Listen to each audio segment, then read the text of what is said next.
బాలగంగాధర తిలక్ గారు ఒక పద్యం రాస్తూ అంటాడు, ఏవి తండ్రి నాడు గురిసిన హేమములు, ఏవి ఆ ప్రగల్భ బాణాలు, ఏవి ఆ దుర్యోధన వికటట్టహాసాలు, ఏవి ఆ చాముండేశ్వరి ప్రతిజ్ఞలు, గేటు దాటనని చెప్పి శబదాలు చేసిన నాయకులు ప్రతిపక్ష హోదా కోసం రెండు చేతులు ఇలా తీసుకొని అడుక్కుంటున్నారని కూడా చెప్తున్నాను నేను.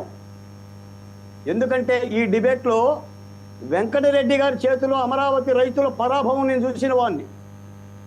నా మహిళల్ని ఆయన మాటలు నా చెవులతో మారుమ్రోగేలా విన్నవాడిని. సరే, ఓకే, నేను ప్రభుత్వంలో లేను, ఆయనకు ఈ ప్రభుత్వం నోటీసులు ఇచ్చిందో లేదో నాకు తెలియదు, ఆయనకి ఏమన్నా సంజాయిషి అడిగిందో నాకు తెలియదు, కానీ అన్నిటికీ వెంకటరెడ్డి గారు కూడా హరుకుడు. నేను ఏమంటానంటేనండి, ఒక ప్రజాస్వామ్యంలో ప్రభుత్వాన్ని అప్పు చెబితే అలాంటి భీకర ప్రగల్భాలు పలికిన వాళ్ళు ఈ రోజున ఏం మాట్లాడతారు? ప్రతిపక్ష హోదా ఇస్తే ఏం చేస్తారు? ఈ ఉపన్యాసాలు చెప్తారా అక్కడ కూడా?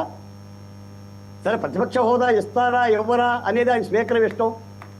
జగన్మోహన్ రెడ్డి గారు కోర్టుకు పోయి తెచ్చుకుంటాడా, ఇంకో కోర్టుకు పోతాడా, ఇవ్వకపోతే అసలు అసెంబ్లీకే పోడా, అదంతా కూడా చరణం.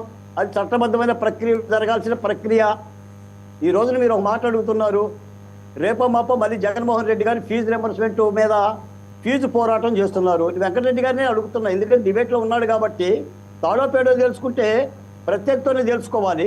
నేను తెలుగుదేశం పార్టీ కాకపోయినా ఆయన చెప్పాడు నాకు చాలాసార్లు, బాలకోటి గారు మీరు చంద్రబాబు నాయుడు గారి మనిషి, మీరు చంద్రబాబు నాయుడు గారిని మోస్తున్నారు అని మాట్లాడారు.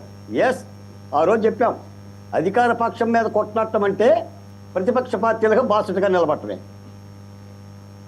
అది ప్రజాస్వామ్యంలో తప్పనిసరి అయిన పరిస్థితి. ఏ ఉద్యమకారుడైనా ప్రభుత్వ వ్యతిరేకంగా మాట్లాడుతున్నారంటే వెరసి ఆ రిజల్ట్స్ గోస్ట్ కూటమి ప్రభుత్వానికే వెళ్తుంది. మేము కూడా అలా పోరాడాం. మీ అప్పుల గురించి మీరు మాట్లాడుతున్నారు కాబట్టి, ఫీజు రింబర్స్మెంట్ అంటున్నారు కాబట్టి, ఇంకో నా దగ్గర ఒక చిట్టా ఉంది. వెంకటరెడ్డి గారు మీ దృష్టిలో ఉందో లేదో ఒక మాట మీరు చెప్పాలి.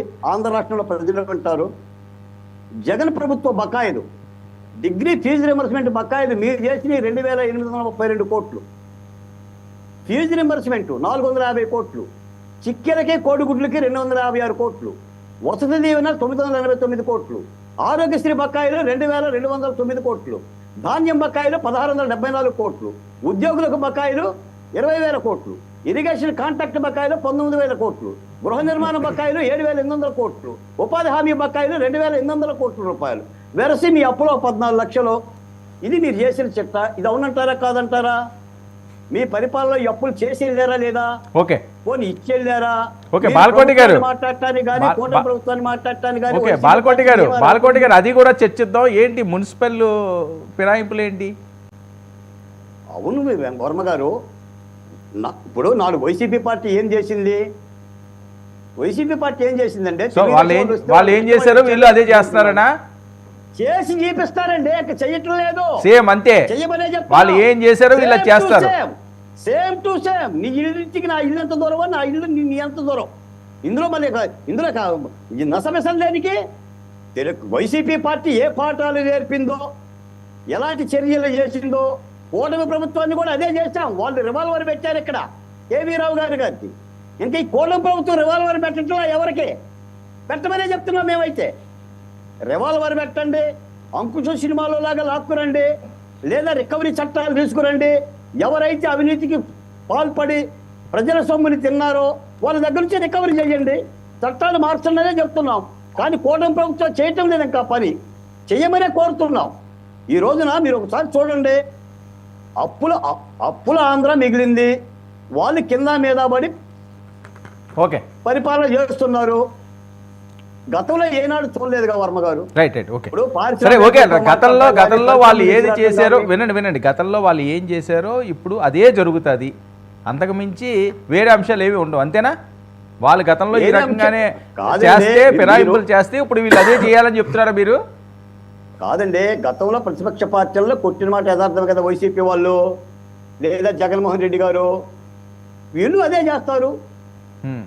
అందులో తప్పేమీ లేదు, తప్పేముంది అంటున్నాను నేను. ఏమండి, మీరు నన్ను చెప్పగొడితే ఇంకో చెప్ప జీవించడానికి గాంధీ గారు ఇప్పుడు లేరు. పైపెచ్చి జగన్మోహన్ రెడ్డి గారు కూడా చూపిస్తారు కదా. ఇప్పటికి వాళ్ళు ఏమంటున్నారు, మళ్ళీ మేము అధికారంలోకి వస్తే చంద్రబాబు నాయుడు గారిని అరెస్ట్ చేస్తాం అంటున్నారు, లేదా సప్త సముద్రాలు గొంతకొచ్చి లోపలేస్తాం అంటున్నారు. మీరందరూ పుస్తకాలు పెట్టుకొని పేర్లు రాసుకోండి, తాట తీస్తాం అంటున్నారు కదా. ఓకే ఇప్పటికీ ఓకే కూడా ఓకే ఓకే